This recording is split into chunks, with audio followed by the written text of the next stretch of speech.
la mente es turbulenta, es compleja, me parece francamente difícil de manejar. Y hace 3.500 años se dan cuenta de esto. Hace 2.500 años el príncipe Gautama Siddhartha renuncia a su trono, deja a su mujer, deja a su hijo recién nacido prácticamente, a Rahula, y se adentra intentando encontrar por qué el ser humano sufre tanto. Él se da cuenta que hay un dolor inevitable, el dolor de la muerte, el dolor del envejecimiento, el dolor de la enfermedad, pero él intuye que hay algo más profundo que ese dolor. Intuye que hay algo que se adhiere al dolor y lo hace más intenso y más prolongado. Dedica 20 años de su vida a investigar y descubre que el problema efectivamente está en la mente y que hay una forma de rectificar esa mente. Y hay un escrito que se llama el Sanapatana Sutta, donde él describe el procedimiento exacto para tranquilizar esa mente, para equilibrarla. ¿Qué es el mindfulness? El mindfulness es la capacidad de prestar atención momento a lo que está ocurriendo. Desde el punto de vista científico, esto tiene todo el sentido del mundo, porque se sabe que tenemos un circuito en el cerebro que se llama la red neuronal por defecto, que hace que estemos permanentemente distraídos, moviéndonos en la línea del tiempo. Nos vamos al pasado, generalmente para lamentarnos por algo que hicimos o dejamos de hacer, o nos proyectamos al futuro, generalmente para preocuparnos por cosas que ni siquiera sabemos que han pasado. Muchas de las enfermedades, según Harvard, del 50-70% de las enfermedades tienen que ver con temas emocionales sin resolver. Y esto es la clave, porque hay una idea que es fundamental, que es nuestra mente y nuestro cuerpo no distinguen lo que es real de lo que es imaginario. Ante una amenaza física real, es decir, que me atraquen por la calle, o ante el pensamiento de ¿y si me atracan por la calle?, se activa el mismo sistema de alerta, con esa hormona del cortisol, que hace que mi organismo va a estar constantemente en ese modo alerta y me va a producir una incapacidad de relajarme. Si nosotros esto no lo conocemos, el problema que tenemos es que nuestro cuerpo nos empieza a mandar señales físicas, psicológicas y de comportamiento. A nivel físico, cuando estoy intoxicado por cortisol, mi cuerpo se empieza a inflamar, porque el cortisol es un potente antiinflamatorio. Pero cuando yo estoy segregando cortisol a todas horas, se produce como una disociación entre el mensaje de alerta y el mensaje del sistema inmunológico. Y lo que hace es que en vez de empezar a funcionar el sistema antiinflamatorio, me empiezo a inflamar. Gastritis, gastroenteritis, amigdalitis. Hoy en día el siglo XXI es la sociedad de la inflamación. La gente va inflamada por la calle y una de las razones tiene que ver con el modo de vida que llevamos. Ese sistema de alerta constante que tenemos activado. Se me empieza a caer el pelo, la piel se me irrita, tengo problemas intestinales. ¿Por qué? Porque si yo cuando estoy en modo alerta, mi sistema digestivo está rodeado de una gran red neuronal y yo le aviso que estoy en guerra, que estoy en alerta. Por tanto, lo que como no se digiere bien, porque es como si yo estuviera, es como si a mí me atracan por la calle y automáticamente se me va el apetito. Pero si yo vivo constantemente con esa sensación, empiezo a inflamar mi sistema digestivo, empiezo a producir heridas en la pared del intestino, cambia la permeabilidad y paso a una colitis, inflamación del colon, ulcerosa, las pequeñas heridas. Y por esas colitis ulcerosas, por esas heridas, van pasando algunos alimentos que no deberían entrar en el torrente sanguíneo. Y hoy en día sabemos que están en la base de muchas enfermedades neurodegenerativas. Las metáforas a veces, desde mi punto de vista, son lo mejor para explicar conceptos que son bastante sutiles. Cuando una persona está muy tensa, es como cuando está en la superficie de un mar revuelto, como comentabas. Entonces, todo le distrae, todo le altera, todo le afecta. Cuando empieza a dirigir su atención hacia el interior del cuerpo, es como si empezara a bajar en profundidad. Y entonces ya estás un poquito por debajo de las olas. Todavía te sacuden, pero no te sacuden tanto como si estás arriba. Si sigues profundizando en la práctica, llega un momento en que sí sabes que hay olas, pero tú estás cada vez en un sitio de mayor calma y de mayor silencio, hasta que llegas al fondo del mar y allí todo es paz, todo es silencio, todo es unidad. El proceso es fascinante porque además electroencefalográficamente se ha seguido, y entonces cuando uno está en plena superficie lo que tiene es un ritmo que se llama alto beta, es un ritmo muy acelerado. Conforme va bajando es un beta ya más tranquilo, luego pasas a un ritmo alfa, ya estás por debajo de las olas, luego pasas a un ritmo teta, ya estás todavía más abajo y puedes llegar hasta un ritmo delta.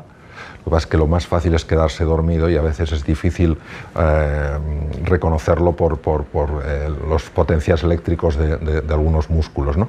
Pero ese es el proceso y por eso al final sabes que hay olas, pero no te alteran. Somos una sociedad que todo lo mide, todo lo calcula, el impacto que voy a tener en algún lugar, qué voy a hacer, dónde voy a veranear, mis seguros de vida. Y entonces el 90% de las cosas que nos preocupan nunca jamás suceden, pero nuestro cuerpo y nuestra mente lo viven como si fuera real. El control es mi necesidad de saber qué va a pasar en el futuro y adelantarme a ello, y por lo tanto siempre me pongo en el peor de los escenarios y eso me lleva a enfermar. La tercera es el perfeccionismo, agravado por las redes sociales. El perfeccionista, por definición, es el eterno insatisfecho. Nunca nada está a la altura de lo que uno quiere. Uno no entrega su tesis doctoral, su casa nunca está bien limpia del todo, su trabajo, los informes, porque todo es digno de ser mejorado. Y vivo en un estado de alerta constante para ver los defectos.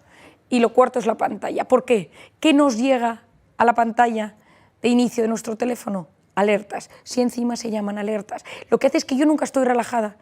Nunca estoy relajado porque siempre llega algo que atenta a mi seguridad, a mi instinto de supervivencia, una noticia mundial de que algo puede pasar que rompa mi estabilidad económica o social. A nivel de mi instinto social, no me quieren, no me contestan. Mi autoestima, he subido una foto pero a nadie le ha gustado porque han pasado 3 horas y nadie me ha puesto un like. Es decir, vivo alerta, no me siento querido, no me siento apoyado, o algo negativo puede suceder en mi entorno. Es incuestionable ya que la neuroplasticidad, la formación de nuevas neuronas, de nuevas conexiones, es un hecho, no es una opinión. Sabemos que las personas que practican mindfulness experimentan neuroplasticidad, es decir, o aumento del número de neuronas o aumento de las conexiones en varias regiones, por ejemplo en los hipocampos. Los hipocampos son fundamentales sobre todo en 2 cosas, el aprendizaje y el control del miedo. En segundo lugar, la neuroplasticidad afecta a una región que se llama el cíngulo anterior. El cíngulo anterior es clave en todas las relaciones humanas, lo que es la inteligencia social, ¿no? Y finalmente en lo que se llama la corteza orbitofrontal izquierda, que está justo encima de la órbita del ojo izquierdo, que controla un núcleo que es la amígdala. La amígdala es la que se libera en situaciones de miedo y situaciones de ira. Imaginemos lo que es vivir con menos miedo y menos ira. Porque lo primero que tenemos que saber es que nuestro cerebro, cada vez que se pone en modo alerta, activa una sustancia que es el cortisol, que es una hormona que es buena porque en dosis pequeñitas nos ayuda a hacer frente a los desafíos, pero cuando yo vivo constantemente alerta me intoxico por cortisol. Estoy todo el rato segregando cortisol y eso me puede llegar a enfermar. ¿Cuál es el problema? Que hay actitudes del siglo XXI que hacen que segreguemos cortisol constantemente. Es decir, hay actitudes del siglo XXI que nos llevan a modo alerta.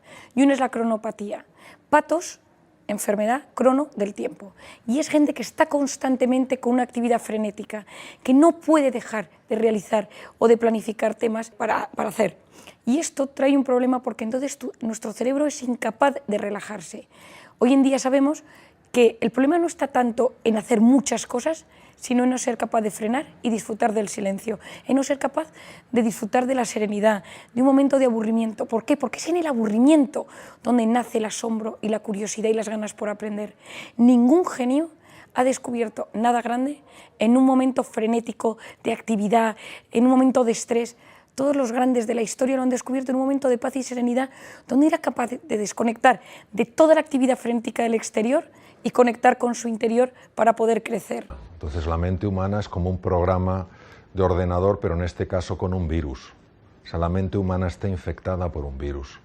Y eso es de lo que no nos hemos dado cuenta. No hay ningún problema con el encéfalo, no hay ningún problema con el cuerpo, sí hay un problema con lo que es el software, porque efectivamente tiene un virus y ya hace 3.500 años hablaban de este virus. Y cuando una persona se quita ese virus, su vida está mucho más equilibrada en todos los sentidos, es una persona mucho más cercana, es una persona mucho más pacífica. ¿Qué es lo que ocurre? Que nosotros intentamos serenar la mente desde la mente.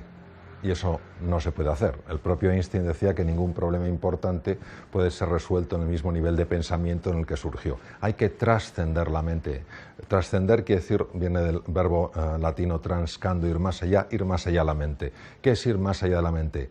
Ir más allá de la mente quiere decir dejar de estar atrapado por eso que fabrica la mente e irte a la experiencia directa de los sentidos. Lo que pasa es que esto es tan contraintuitivo que muchas personas no le han dado valor a pesar de que ha sido vigente, ha estado vigente durante tantos cientos de años. Ha tenido que ser la ciencia la que, poniendo electrodos, haciendo mediciones bioquímicas, etcétera, etcétera, incluso a nivel molecular, ha descubierto como algo tan sencillo como volver a los sentidos, es decir, despegarse de esa tendencia a quedar atrapado en pensamientos normalmente creadores de ansiedad. El volver al cuerpo tiene un impacto incluso a nivel de los cromosomas, incluso a nivel del ADN. Y cuando esto se ha mostrado y se han visto los datos, han dicho, bueno, esto será contraintuitivo. Lo que está claro es que está mostrando un camino que previamente estaba velado. Totalmente, porque la felicidad depende del sentido que le damos a la vida. Y cuando uno pierde el sentido de la vida, cuando uno no encuentra un sentido a su vida, sustituye sentido por sensaciones. Sensaciones que no tienen por qué ser malas. Puede ser comida, puede ser alcohol, puede ser drogas, puede ser sexo, puede ser pornografía, puede ser redes sociales. No tienen que ser malas per se, pero son negativas cuando sustituyen el verdadero sentido del hombre. ¿Por qué? Porque si yo me hago y solo me sirven esas sensaciones para llenarme, como son cosas perecederas que van a base de dopamina, que es la hormona del placer, lo que hacen es generarme un gran vacío, y ese vacío me lleva a una sensación de vacío interior que me lleva muchas veces a conductas autodestructivas. Y el problema es que nos hemos convertido en drogodependientes emocionales. Somos adictos a experiencias vibrantes, somos adictos a emociones, nos movemos por emociones. Y cuando no tenemos ese sentido que los japoneses llaman el ikigai, sentido de vida, somos profundamente infelices. Los japoneses son personas que viven muchos años, y los americanos han investigado por qué son los seres del mundo que muere cada año el más longevo, y se han ido a Japón a investigar qué pasa. Y en Japón hay una isla, que es la isla de Okinawa, donde todos los años muere la persona más mayor, y ellos te responden con ikigai, que en japonés significa propósito de vida, sentido de vida. Cuando uno tiene un sentido de vida, sabe por qué se levanta cada mañana, sabe cuál es el sentido global de su existencia, su cerebro vive más tiempo y vive mejor, porque se ha visto que mejora el sistema inmunológico, mejoran las conexiones neuronales, y globalmente quizá es un protector para el envejecimiento y para las enfermedades mentales. Nosotros tenemos una parte del sistema nervioso, se llama sistema nervioso autónomo o vegetativo, con dos ramas, el simpático y el parasimpático. Entonces este circuito del que hablaba antes, el circuito de la red neuronal por defecto, al llevarnos al pasado, a lamentarnos, o al futuro, a preocuparnos, genera estados de tensión interior. Esa tensión activa especialmente el sistema nervioso simpático, que es una de las causas por las que sube la tensión arterial, empeora el funcionamiento del sistema inmune, hay trastornos digestivos, etc. Lo que hace el mindfulness es reequilibrar el sistema vegetativo, haciendo que la rama parasimpática, sobre todo lo que se llama el vago anterior, el vago ventral, empiece a tomar mayor protagonismo. ¿Cuál es el efecto? El efecto es una mejora en la tensión arterial, una mejora, por ejemplo, en el manejo del azúcar en las personas diabéticas, una mejora en el funcionamiento del sistema inmune, y además dos elementos importantísimos: una potenciación de las capacidades cognitivas, toma de decisiones, capacidad de aprender, capacidad de recordar, capacidad de negociar, y una mejora en una faceta importantísima en el ser humano, que son las habilidades sociales. Precisamente el sistema parasimpático es el sistema del encuentro, mientras que el sistema nervioso simpático es el sistema de la amenaza, de la protección frente al otro, frente al peligro. El mindfulness lo que hace de una forma extraordinariamente elegante es reequilibrar los dos para que estemos en una situación de atención sin tener por ello que estar en una situación de alarma. Bueno, lo primero de todo, para que te pasen cosas buenas, lo primero que tienes que hacer es conocerte. ¿Quién soy yo? Es decir, cuando uno no sabe quién es uno mismo, uno se enfrenta al mundo que está lleno de desafíos, de retos, de cosas buenas, de cosas malas, y sufre excesivamente. ¿Quién soy yo? Lo segundo es comprender. ¿Por qué soy así? ¿Es mi genética? ¿Son mis padres? ¿Es mi biografía? ¿Son mis traumas? ¿Son mis circunstancias? Lo tercero es comprenderme y aceptarme. Es decir, cuando yo me comprendo es más fácil que acepte mi físico, que acepte cómo fue mi infancia, que acepte mi biografía, y entonces entro en el cuarto paso, que es la superación. Cuando yo me puedo ir superando, estoy en el momento donde me pueden empezar a pasar cosas buenas. Cuando yo me supero y yo me voy entendiendo, tengo que entender, si yo soy de esta manera, cuáles son mis factores de estrés. Te voy a darte un ejemplo que yo creo que siempre es mucho más sencillo. Imaginémonos una mujer que es tímida, que le da muchas vueltas a las cosas y es muy sensible y sufre mucho con todo. Esa mujer, ante el estrés, le pasa una serie de cosas. La mujer sensible, ante el estrés, se convierte en una persona muy vulnerable, porque llora, de repente tiene altibajos. La persona que le da muchas vueltas a las cosas, cuando está estresada, entra en lo que decimos en España, los pensamientos en bucle. ¿Por qué hice esto? ¿Por qué tomé esta decisión? No debería haberme puesto a trabajar en esta empresa, no debía haber hecho esto, lo otro.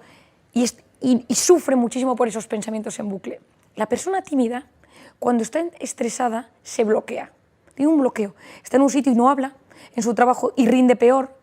Entonces, si esa mujer, que ya conoce cómo es, que sabe que bajo sus factores de estrés se convierte de esta manera y cuando está bloqueada le puede dar un ataque de pánico y como es muy sensible, tiene estados depresivos. Ella va al psiquiatra y le dan algo de medicación para los ataques de pánico y para el estado depresivo, pero lo que tiene que trabajar es su forma de ser y sus factores de estrés. Pongamos que esta mujer me dice: María, mis factores de estrés son ver a mi exmarido, porque cuando le veo me pongo en estado de alerta. Otro factor de estrés es mirar mi cuenta corriente y ver que no tengo dinero para llegar a fin de mes. Y otro de mis factores de estrés es ir a actos sociales donde hay mucha gente porque me agobio. Si con esa persona trabaja sus factores de estrés, su forma de ser, el día que le dé un ataque de pánico, dirá: es que el otro día vi a mi exmarido, no había dormido bien y ahora lo entiendo. Y cuando uno se comprende, se siente aliviado. Comprender es aliviar. Para que te pasen cosas buenas, conocerte, tener un plan de vida, un sentido de vida y activar tu sistema reticular activador ascendente, esa zona del cerebro que cuando hay algo que yo deseo con mucha fuerza, hace todo lo posible por enseñármelo. No es magia, es ciencia. Vamos a ver, los pensamientos no los podemos bloquear porque hay una parte de nuestra mente que se llama la mente dualista que lo único que hace es fabricarlos. Intentar pararlos es como no querer pensar en un elefante rosa, pues lo único que te viene a la mente es un elefante rosa. Los pensamientos se van a producir sí o sí, es decir, es parte del funcionamiento de la mente. Lo que hay que evitar es quedar atrapado en ese pensamiento. Por ejemplo, si a mí me viene el pensamiento de que voy a cenar hoy por la noche, eso es normal que suceda. Otra cosa es que yo ya me vea preparando la cena, lo que voy a cenar, si me va a gustar o no, ya me ha atrapado. Entonces el ejercicio de mindfulness no consiste en no tener pensamientos, sino una vez que notas que el pensamiento te ha llevado, tomas conciencia de eso y vuelves a llevar la atención a lo que está ocurriendo aquí y ahora, tus sensaciones corporales, tu respiración, etc. Ese es el ejercicio de mindfulness. Las personas que creen que lo que tienen que hacer es parar el pensamiento jamás podrán incorporar esta práctica porque están haciendo lo contrario. Lo que se resiste, persiste. Muy bien, aparece una nube, vale, pues aquí está la nube, pero no me quedo envuelto en la nube, porque yo soy el cielo, no soy la nube. Esa es la clave del mindfulness. Por eso, tan potente es el ejercicio de aquella persona que a lo mejor empieza a adentrar directamente en un espacio de silencio y vacío, como aquella persona que no tiene más que pensamientos y sin embargo cuando se da cuenta de que tiene un pensamiento dice: ah, pensamiento, vuelve a la respiración con firmeza y con amabilidad, sin enfado, porque si vuelve irritado se bloquea la práctica. Porque hay gente que siempre le pasan cosas buenas, escuchas su vida y dices: pero bueno, es increíble, y admiras su biografía, y hay otras personas a las que vas escuchando, observando sus biografías y dices: qué drama, qué mala suerte ha tenido, todo lo negativo le ha ido sucediendo a lo largo de su vida. Y yo empecé a investigar. ¿La suerte existe? ¿Es un tema científico? ¿Es un tema emocional? ¿Es un tema de azar? ¿Es un tema espiritual? Yo como psiquiatra busco mucho la base científica de las cosas. Tengo la psicología, el humanismo por un lado y lo integro con la neurociencia. Y entonces empecé a darme cuenta de algo que todos sabemos, a veces nos cuesta darnos cuenta de ello, que la felicidad no es lo que me pasa, sino cómo lo interpreto. Es decir, la misma realidad que un día me irrita, otro día me hace feliz. La misma realidad que un día me mete en la mejor de mis estados anímicos, otro de los días me hunde. ¿Y de qué depende eso? Y yo hablo de tres factores. Uno es el sistema de creencias. Todos nosotros tenemos unas ideas en nuestra mente sobre cómo deben ser las cosas o cómo deberían ser las cosas, cuánto debería ganar, cuántos seguidores debo tener en las redes, qué tipo de pareja debo tener, qué calificaciones, qué notas deben sacar mis hijos. Es decir, nuestro sistema de creencias hace que si yo de repente estoy escuchando una conversación y hay un tema que sale, yo me pueda poner en modo alerta o me ponga en modo relajación, disfrute o ya me ponga tenso. ¿Por qué? Por mis ideas religiosas, políticas o de la propia vida interpreto eso de una manera. Lo segundo que hace que mi interpretación de la realidad sea de una manera u otra es mi estado de ánimo. Si yo un día me han dado una buena noticia y me han dicho que me ascienden en mi negocio y que me pagan más, aunque ese día me den una mala noticia porque mi hijo no ha sacado bien sus calificaciones, no me importa, porque estoy contento. Es decir, mi estado de ánimo altera mi interpretación de la realidad. En España, por ejemplo, el fútbol modifica el estado de ánimo muchísimo. Yo recuerdo cuando ganamos el Mundial de Fútbol, al día siguiente en el hospital donde yo trabajaba, entre la gente, entre los amigos, todo el mundo se quería, por la calle la gente se saludaba, había un ambiente, daba igual que tu negocio no te fuera bien porque España había ganado. Y lo tercero, y aquí respondo a tu pregunta, es una zona del cerebro que se denomina sistema reticular activador ascendente. El nombre es terrible, pero la función es mágica.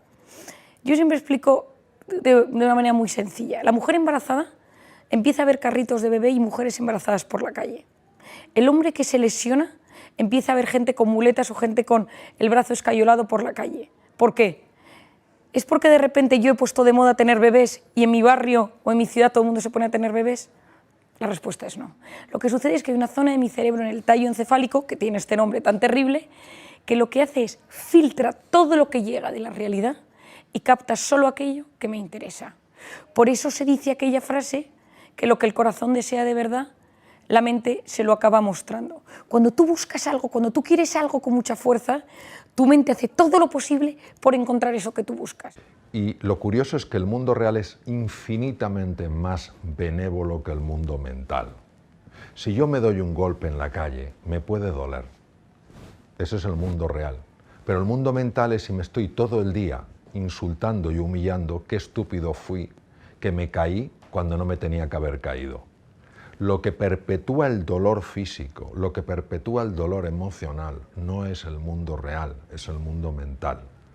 Y separar esto, lo que se llama descolapsar la onda, es un término de física cuántica, no es nada fácil, porque claro, es como cómo le explicas a las personas que están dentro de la cueva y que han vivido toda su vida creyendo que hay un mundo de sombras, cómo les explicas que el mundo tiene 3 dimensiones y es un mundo en colores, dirían, este se ha vuelto loco. No, lo que pasa es que esa percepción está profundamente limitada. Ese es el gran desafío. Por eso es tan difícil esto poderlo transmitir si no se vive. Las personas que tienen experiencia de esto saben de lo que estoy hablando, saben que hay distintas dimensiones de la realidad, pero nosotros la congelamos dependiendo de nuestro modelo mental.